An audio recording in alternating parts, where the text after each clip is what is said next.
Welcome to a very special episode of What's My Age Again, brought to you by F&F. Today we're taking a bit of a break from testing blood and assessing ages to think about what we wear. Normally I'm talking about biological and chronological ages, but is there such a thing as an aesthetic age? How does how we dress impact confidence, and can there even be such a thing as a fashion rule? I've told you guys this is my hottest year yet, so I've turned to the experts at F&F and Grazia to help me take it to the next level. I'm joined by Rebecca Lowthorpe, the associate editor for fashion and luxury at Grazia magazine. She's worked at and contributed to some of the biggest fashion publications in the world, consulted for some of the most exciting brands, and is a member of the British Fashion Council's New Gen selection panel. So an expert on all things fashion, and I am so excited to have this conversation with her. Rebecca, how are you? I'm good, thank you. And thanks for having me.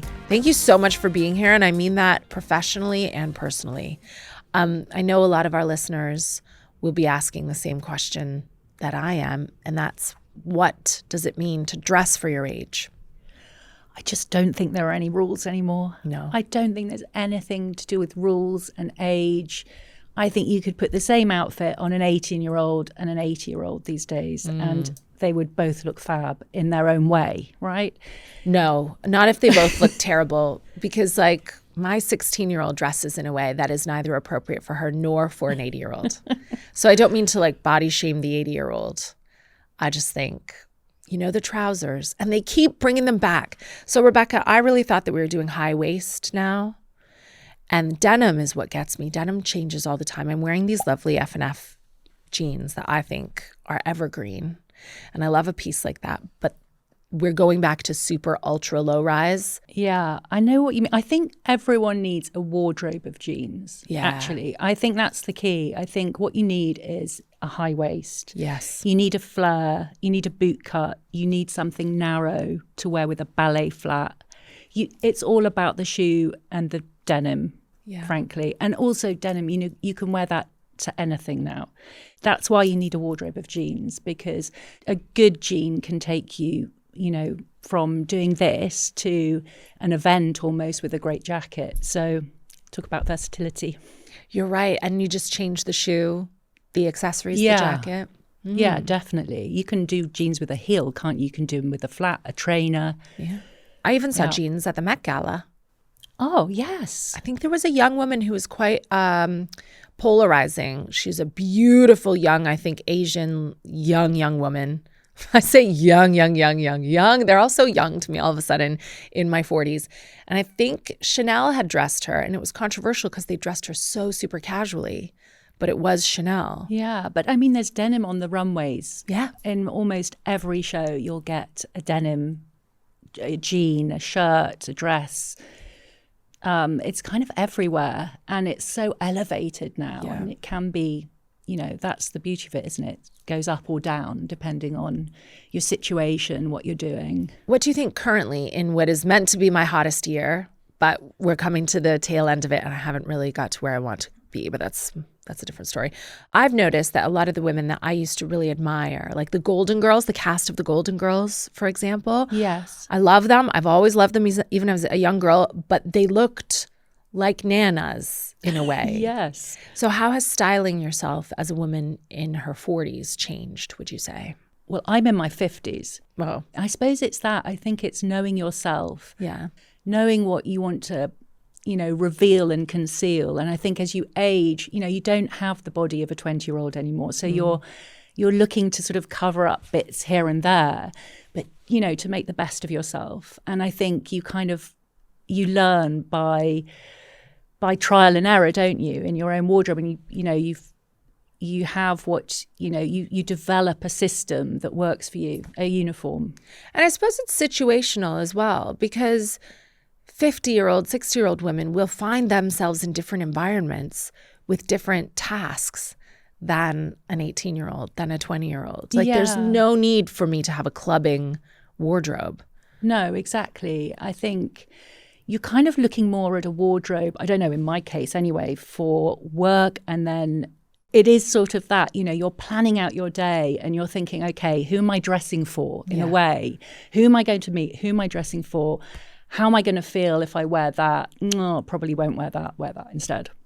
Yeah, authenticity matters so much because sometimes I will put something on that I think is aspirational for that day, but I've taken it too far and then I'm really uncomfortable and just I'm not happy. If I'm uncomfortable physically, I'm not happy for the rest of the day. So like that's what I struggle with, I think, in my own dressing is that for work, I have a stylist. Like you and I have very different lives to maybe the everyday listener who goes to an office job. Maybe they want to look a bit chic on the school run or having a dinner afterwards or even going to the shops. Like there was a woman in my neighborhood who didn't work. There were many women in my neighborhood. It was a nice neighborhood. But she'd always look immaculate. And I would say, where are you going? And she'd say, well, I'm going to the shops, but that's the only place I'm going. So I really want to look nice for it. Absolutely. And I thought, oh, all right. And I haven't been able to master that everyday look. So I have like red carpet looks and I have bedtime looks. And I don't really know how to navigate the in between.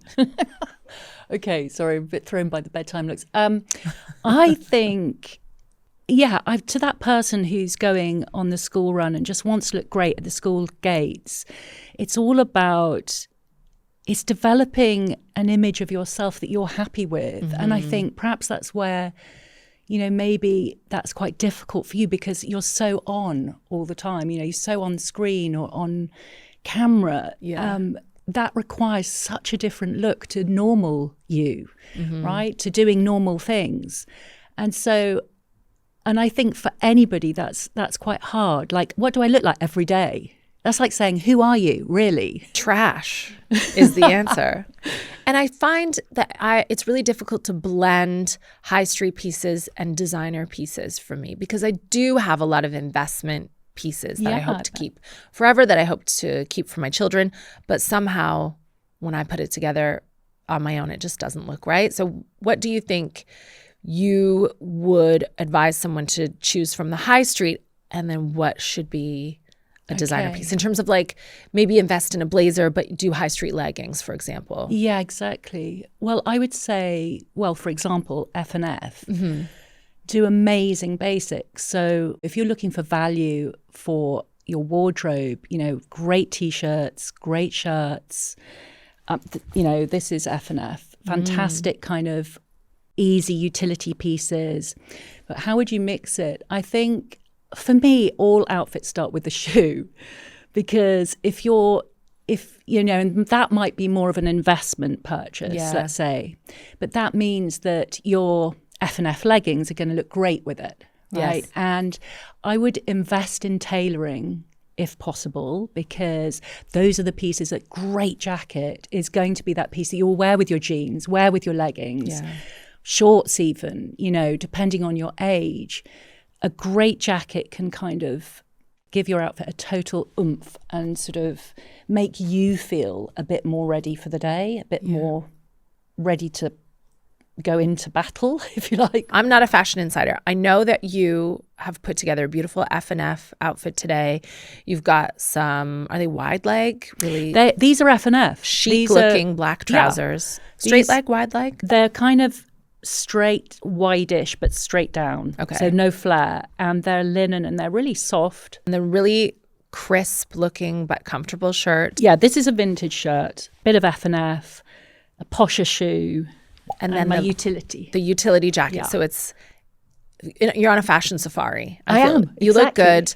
Really natural makeup. An adventure coming here. Beautiful hair. And then you've got great jewelry, accessories. So I love that you've mixed F&F. You've mixed some high street that you love and some beautiful pieces with designer pieces. And that's what I'm trying to do. Yeah. But I get it wrong and I just look crazy. What age do you think people feel most confident in their style? Because I do see people getting locked into a decade. Yeah. I mean, it's really hard not to arrive in a style rut at some stage in your life, I think, because to that point we were talking about earlier about, dressing along the decades. The more decades you do, the more decades you've done. And it's sort of, revisiting. Mm-hmm. There's the revisiting decades, which is a horror for me because I've done them all, nearly. And to your point of dressing a decade and getting stuck or getting stuck in a style rut. Is that what you mean? Yeah. Yeah, I think that's very easy to do because you kind of develop that formula of dressing for yourself, and then suddenly that's all you buy. So you just buy a version of, you know, a utility jacket or wide leg trousers, or, you know, you get to know things that suit you, and then you just stop there.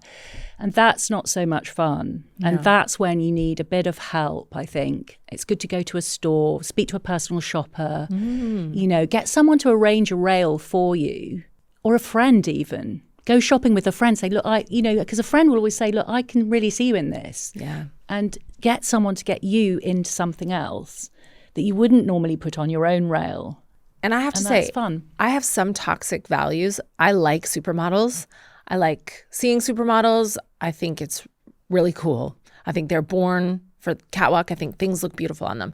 But I think now there's a lot more diversity in modeling. You see different ages represented. And the fashion industry used to be obviously quite ageist and sizeist and whatever else. But now you could see yourself in so many different silhouettes and different looks and different shapes, so you're not relegated to... Totally. I mean, I can totally see myself on the catwalk. Yeah. I know that sounds weird, but there are so many older women now walking the shows, which is so lovely. You know, Stephanie Cavalli is an amazing woman who opened the last Chanel show. I mean, for Chanel to open the show with a woman in her late 40s is just brilliant. It's lovely to see. It feels much more inclusive, much more embracing, and also shows you, God, they look really good. Yeah. And were you always fashionable even when you were a little girl? I was a bit into it. Yeah. I was quite obsessed from an early age. Yeah. Were you a trendsetter at school? I think I was I used to get teased for wearing the wrong thing as they saw it. Because, I definitely had patent black lace-up shoes before anyone. And that was like a massive faux pas in my school. And that's funny, actually, because you were right and they were wrong, but they were conforming. And I think that's what makes women feel scared about dressing the way they want at a certain age, because you get made fun of as a young woman for doing it in school, but you get made fun of as an older woman by your peers, maybe even by your husband if you're in a toxic relationship. I've heard people say, oh, well, that's like mutton dressed as lamb, or that's any time you don't conform, you do risk people chatting about you. Yeah, you do. And that can be a good thing and wanted and warranted. And it can also be quite mean and, cutting. And I think, definitely the mutton dressed as lamb thing, I would like to ban from anybody's vocab, because it's horrid, isn't it? What does it even mean? Why shouldn't you wear what you want to wear, even if it's a boob tube and a pair of hot pants? I mean, well, I think it is. It's because it's an arm of self-expression, and I think some people find that very dangerous. And older women of this generation are hopefully the last generation that people think they can still keep in a box. Like, well, you mustn't take that risk, and you mustn't put yourself out there, or be different, or think differently, or speak up. And that's changing so much. I think it must be really exciting to know that actually, yes, I can. Maybe my mother couldn't. My mother would be called mutton dressed as lamb, but not me. Yeah. We could just wear whatever we want. Yeah, definitely. I mean, there's so many different ways of wearing it now. There's no style rules. We're not in the 1950s anymore. It's not about etiquette and politeness and everything being correct. Well, do you remember when women used to not hide their pregnancies, but certainly would not show off that silhouette? And now you have women at the BAFTAs on the red carpet with their whole tummy out. Yeah. And you would hide your age perhaps by conforming with one outfit. But now women are expressing themselves in all kinds of ways through fashion. I love it. Yeah. Are there trends that you wish would end? I think, like I said before, revisiting past eras is a bit like harder the more eras you've done. Yeah. So especially the 80s. The 80s seems to be on a loop that doesn't seem to want to go away. I mean, it's been called more recently like the boom boom trend. Yeah. And which I love the idea of, but I think, leave it to a generation who haven't yet sampled, who never sampled the 80s in the first place, to go and put on a big earring and a, huge belt and a pencil skirt and a coloured tight and a fab shoe. It looks amazing, but it's not for me. No. Is it a triggering era for you? It is a bit triggering, yeah. It's a bit like, But also, yeah, the 90s, again, is on a loop. But I like the 90s. I like that style. I feel like I've maybe formed my own style in that era quite well, in a way, maybe. So I like the Carolyn Bessette Kennedy. I've enjoyed that rerun, because all of those clothes that she wore was it was basically the start of like a more pretty minimalism, wasn't it? It was sort of softer, but it was minimal, and it was like, it looked the business, it looked really chic, but it wasn't trying too hard. Mm-hmm. Yeah, I love that. Are there any trends you wish would live forever? I mean, my gut feeling is almost like, breakfast at Tiffany's. It's not even a trend. It's like a kind of timeless style that's just always gorgeous to look at, right? I mean, you can't beat, fantastic black dress. True. With a great heel and good hair and good makeup. It's just... And I really do. I've chosen F&F, just like blue. What would you call this blue? Like denim blue. It's like the blue. Yeah, it's like proper mid denim blue, isn't it? Yeah, mid denim blue, jeans and a white shirt. I love jeans and a white shirt. Yeah. Well, you can't really go wrong, right? And if they fit you and you feel good in them and your T-shirt looks great, what's not to love about that? I feel sad for the women that in the 30s and 40s and 50s, you were always crisp dressed that you mentioned. And they didn't get to experience jeans and a white shirt. Not really. No. I mean, they're too busy faffing with petticoats to make, their skirts stand out just so. And, blisters on their feet from wearing winkle picker, really pointed shoes. What do you wish you could tell your 25-year-old self about clothes? Oh, God, don't get rid of that John Galliano. Yeah. Just things that came so easily in that era, right? We've all had things that we've just loved and worn to death, and then just sort of without thinking of the future. You just don't think like that then. You just let it go. Yeah. Oh, you can have that. I don't care. As if another one's going to come along, and it doesn't. No. That's what I would say to myself. Hold on to the good stuff. What about colors for the season? I've heard people saying dress for your color season. What does that mean? Yeah, I think that's a TikTok trend.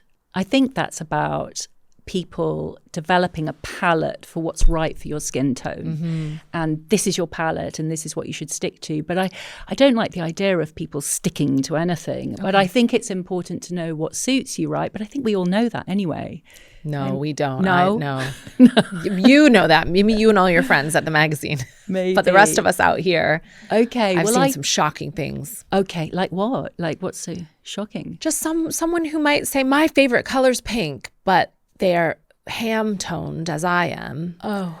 Like, and they're already pink enough. And maybe they need to... Yeah. Well, for that, I would look at like the new neutrals. Yeah. Again, it's something that F&F, for example, have done really well, is that, like this kind of sandy, tawny, beige, caramels, coffee colours, chocolate colours, all of those, and with a bit of khaki. Yeah. Those kind of new neutrals are kind of brilliant on most skin tones. You're right. And I think they're a bit softer and more forgiving than black, for example. Mm-hmm. Like black near your face after a certain age is quite, it's quite harsh. So chocolate is a great one. That's a navy, and chocolate and navy together, chic. Oh, really? Yeah. Oh, yeah, because my stylist sometimes talks about a purposeful clash. She likes to do that. Sometimes it sounds like you don't approve. Oh, I do. Oh, okay. I wonder what colours she's purposefully clashing. I don't know. Like she'll put a red and a pink together sometimes. Yeah, but that's great. But for an on-screen or on red carpet look, that would look amazing on you, right? But the women that I see, and I think they look put together, and I think that's all we're trying to do here with this chat and with this life, is to dress with intention, to look put together, even in a very comfortable way, and to have your home put together and to have your life put together and your marriage put together. And we hope that one will be an extension of the other. And do you feel that that's why Jerry Halliwell only wears beige? Well, in terms of, do you feel like there's an over put togetherness with her? No, I like it. I like it. But every time I see a lady like that, I think I'd have that dirty by now. Yeah. But they don't, because their lunch was put together in a way that mine wasn't. Could I start there maybe? Just like, all right, Catherine, if you think that you're not dressing elegantly enough with intention, just get some neutral basics. Yeah. Take a hiatus from all the nuts stuff in your cup. Yeah. And think also as a segue for you into sort of on-screen kind of looks, maybe you'd like the monochrome thing. Maybe that's quite a good way to start as well, because that's more about silhouette. Yeah. So you could go for like a more kind of balloon pant that's sort of clasped at the ankle with a heel, just a big, lovely white shirt that's really chic. Just, you know, that black and white thing can also work really well, I think. And what's dopamine dressing? I've heard that one too. Dopamine dressing, I think, is literally the serotonin hit that you get from amazing colour, from seeing it on somebody or from wearing it yourself. I will say with older ladies especially, because that's who I notice on the tube. I saw this wonderful, much older lady, like maybe in her 90s, I don't know, but she just looked happy and she was glowing and she had this beautiful skin and the frames of her glasses were colorful. And then the clothes she had on were really colorful. Yeah. And she just looked like such a happy person. Yeah. I think there must be a point where you change from steering clear of like loud, you know, bold color or just a touch of it, like a red or whatever, to your hair changing color. Maybe it's like the hair, you know, graying or even white. Like my mum's hair is white. I love that. And she looks amazing in like the hottest pink you could possibly find, you know, or purple, any hot pink, blue, any sort of punchy bold color. And I think it's quite a way to dress when you're, well, she's in her 90s. Ugh, platinum blonde. That's what that white is. And I've seen a lot of beautiful pops of color in the F&F range. And you can even just have one. Yes. You don't have to go the full 90-year-old woman on the tube who made my day. Yeah, exactly. You just have like one nice No, I pop. think it's nice to have a pop, even if it's a sock, like a red sock with a loafer. Yeah. That's quite nice. What about on holiday? Do you find that you dress more adventurously on holiday? Completely different personality. Really? Yeah. It's a different person. Who is Rebecca on holiday? She is wearing dresses. Yeah. Everything is a dress or a caftan. There's colour, there's embroidery, there's pretty much everything there is in my usual wardrobe.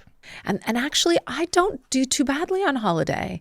I'm a lot more, I think maybe it's the pressure of having to pack a case and not wanting any frivolous choices. And that's what I do. I do a great edit. I'll have dresses, as you say, and a mix of high street and fun shoes. And then I always do, and I can tell you do the same with skin like that, is a beautiful hat. Oh, yeah. And I have some really good designer hats that I mix with holiday dresses, and that stays in one bag. Yeah. Yeah. I think a hat is an essential, isn't it? And great big glasses. Yeah.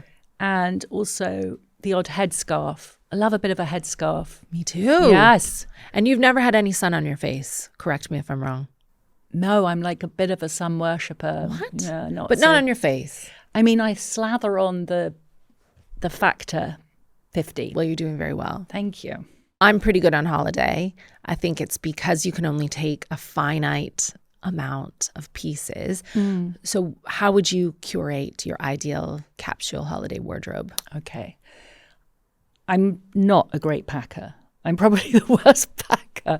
Do you have packing minions? I wish I had packing minions. Okay, I should have some packing minions, but I don't know. And I think, but I've had to learn the hard way how to do it. And that is from dressing for the shows, right? Because you can't, it cost me so much money in extra luggage to take everything I wanted to take. So How do I pack? I start with shoes always. Yep. So, because I think also they take up so much room. So if it's a beach holiday, I know that I'm going to need a waterproof, like a flip-floppy kind of, beachy shoe, and something for the evening that's a bit more, not a heel exactly, but a bit more of a pretty sandal or a nice elegant mule or something. And then I need a little wardrobe of swimwear. Mine would now be all one piece, obviously. Not obviously, Rebecca. But take what you will. But I kind of try to imagine, if I was going to do it properly, I would have to map out my days. So I'd have to think, okay, I need this many swimsuits. I need therefore this many sarongs. And because that takes up quite a lot of your day, doesn't it, at the beach, if it's a beachy holiday. And I think, am I going to be, running or doing any work? Do I need to pack some trainers? And then dresses. For me, it's all about dresses because you just throw one thing on and it's so relaxing to just stick on a dress on holiday. Then you save space because you don't need to pack pants. Yeah. And then you have to wear your hat. Do you wear your hat? I do wear my hat on the plane because it's enormous. I have so many wide-brimmed. Sun will never touch my face. No. Ever. It's amazing, your skin. Thank you. I have had a facelift, but also I've avoided the sun from birth. I know. Well, I think you I'm can allergic see to it's like baby skin. Okay, well, look in the mirror, Rebecca. This is what I'm trying to say about your face. Rubbish. Sans facelift. Just SPF over here. All right, thank you. And I think people maybe pack too much on holiday as well. You can re-wear things on holiday. Yeah, you can re-wear things on holiday. But also there's a lot of emphasis on getting it right and packing just the right thing. And do you know what? We all get it a bit wrong. Yeah. And it's quite nice to have overspill so that you can actually choose things, Not that I'm advocating overpack at all costs. You sound like my husband. It's sort of... We are not checking a bag, Bobby. Bring what you can carry and nothing more. Yeah. Or just don't take photos. Yeah. Wear what you want. Exactly. I think this influencer, this curation of I've got to post a decent carousel. You don't. No. Just enjoy. No. Can you please give me top 5 tips for timeless style? Oh, wow. Timeless style. I think if you want to develop your own timeless style, I think jeans. Yeah. Give yourself a little wardrobe of jeans, at least 4 or 5 styles, because they'll take you anywhere.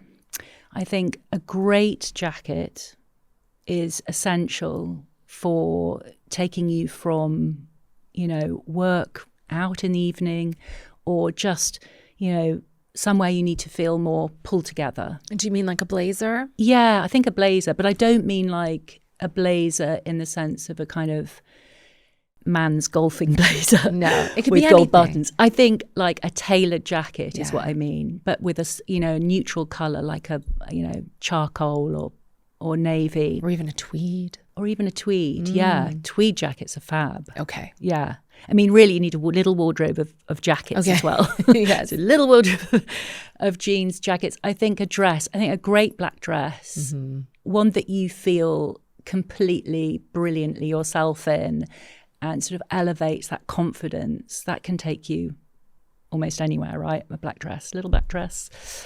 I'd say good, hair is important. Have a good haircut if you're feeling a bit low, and I think that's part of the look. I'm glad you said that. Yeah. And I noticed that about fashion people. And what I will say about your look today, if you don't mind me assessing you once more for my own benefit, is I think what's most fashiony about you, in addition to your beautiful outfit that just looks styled and it's not too much and it's not, it just does look exactly as you say, really fashionable, really effortless.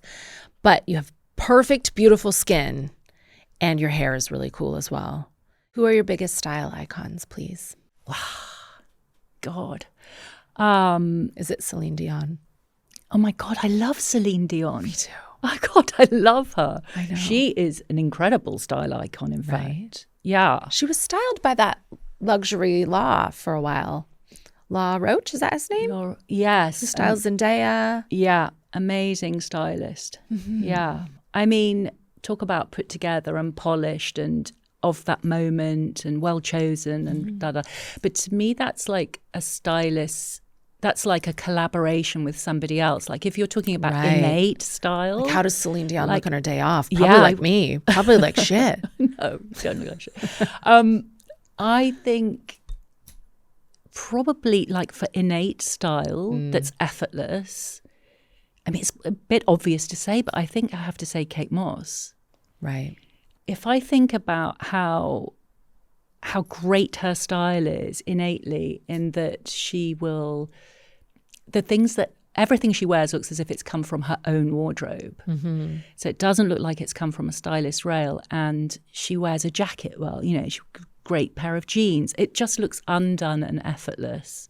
So she's one, I guess. And do you think Kate Moss was a little girl like you who just always had it and innately was artistic in that way and might have been made fun of at school for having the special shoes, and that's why she became such a darling of the industry? Or do you think she's learned about fashion along the way? I think a bit of both. I think she was probably that quite just a cool kid at school that got noticed in an airport by Sarah Dukas, and just in that effortless, gorgeous way, probably had a bit of the fact, because she doesn't really do fashion. I think that's why I've picked her out. She's not doing sort of trends. She's doing her. Yeah. So if you're talking about innate style, it's like Jane Birkin. If you're looking for somebody a bit older who had that innate style, slightly kind of ratty old coat and a great jean and a lovely shirt, but never fashion. Yeah. I think that's the difference. Fashion is something quite constructed, and style is something innate, if that's what you're asking me. Yeah. So I suppose Jane Birkin and Kate Moss, while different in some ways, they seem to me like timeless, like two women who know exactly who they are, who face the world with confidence and authenticity, and they know themselves. And I think as I get older, that is one of my aspirations, fashion-wise. I think I want to be someone who not only looks together, but just has my style and knows what to buy, goes for it. I'm going to stop stealing my husband's tracksuits here and now. But that's not such a bad thing. I think wearing your husband's... No, you haven't seen me in my husband's tracksuits. Okay. Really. I'm going to get some CCTV footage off my phone of me leaving the house for the next 7 days and send it to you, and you're going to go, what's going on? Yeah. Okay. Well, thanks to you, I think that I'm going to look a little bit more put together in life. I'm going to try some beautiful F&F new neutrals, and then we're all going to feel a little bit better dressing, not for our age, but for who we are, and looking cute on holiday too. That's right. Thank you, Rebecca, for being here and for educating us all. You look stunning in your F&F curated outfit today. And thank you to everyone who listened. Please follow the show on socials, and you can stream it as well. Thanks again to F&F for sponsoring this episode. You can buy these exact outfits that we're wearing right now, right off our backs. I will sign the inside of this shirt and draw a picture of you on the outside of the shirt. I won't do any of that, but you can get loads more at F&F. You can pop into the shop, or you can shop online right now.